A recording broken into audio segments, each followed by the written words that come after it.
Entre guias e labirintos, a influência dos formadores na constituição do indivíduo. Desde a antiguidade, o papel dos responsáveis pela formação dos indivíduos foi objeto de reflexão filosófica e sociológica.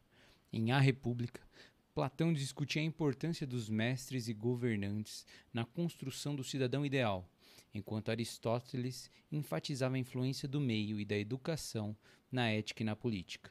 Modernamente, Pierre Bourdieu reforçou essa concepção ao formular a teoria do hábitos, segundo a qual os indivíduos absorvem, de maneira inconsciente, padrões culturais e sociais transmitidos por seus familiares, professores e outras figuras de autoridade.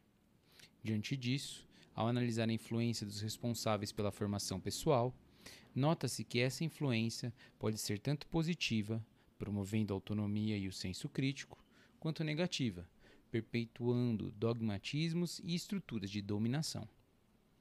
No que tange ao aspecto positivo, os responsáveis pela formação de um indivíduo podem desempenhar um papel fundamental na construção de uma sociedade mais justa e progressista. No âmbito familiar, os pais e parentes são os primeiros agentes de socialização, transmitindo valores como empatia, responsabilidade e respeito ao próximo. Já na esfera educacional, professores e intelectuais desempenham um papel crucial ao fomentar a reflexão e o pensamento crítico, o que é essencial para o desenvolvimento da autonomia intelectual e política. Além disso, figuras religiosas e líderes políticos podem contribuir para o fortalecimento do senso de comunidade e da solidariedade social, quando pautam suas orientações em princípios éticos e democráticos. Exemplos históricos como Sócrates, cuja maiêutica instigava seus discípulos a questionar verdades pré-estabelecidas, ou Paulo Freire, que defendia uma educação libertadora, demonstram um impacto positivo que essas figuras podem ter na construção de sujeitos críticos e atuantes. Contudo, a influência dos responsáveis pela formação também pode ter um viés negativo quando essas figuras promovem o conformismo e a reprodução acrítica de valores questionáveis. No âmbito familiar, pais autoritários podem incutir medo e repressão nos filhos, dificultando-se o amadurecimento emocional e intelectual.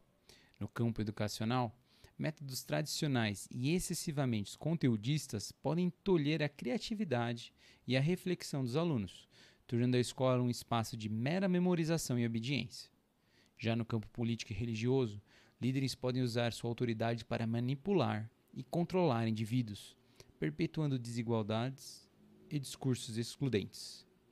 Karl Marx, ao criticar a ideologia dominante como um instrumento de manutenção do poder das elites, evidenciou como a formação dos indivíduos pode ser orientada para sustentar interesses de grupos privilegiados, ao invés de promover a emancipação social. Dessa forma, a avaliação dos responsáveis pela formação de um indivíduo deve ser feita com um olhar crítico e equilibrado, reconhecendo tanto suas contribuições positivas quanto os riscos de doutrinação e imposição de valores engessados. A construção de um sujeito autônomo e consciente depende não apenas dos guias que encontra ao longo da vida, mas da capacidade de questionar, reelaborar e até mesmo romper com determinadas influências. Somente assim será possível transformar a formação humana em um processo dinâmico e libertador, capaz de contribuir para uma sociedade mais justa e democrática.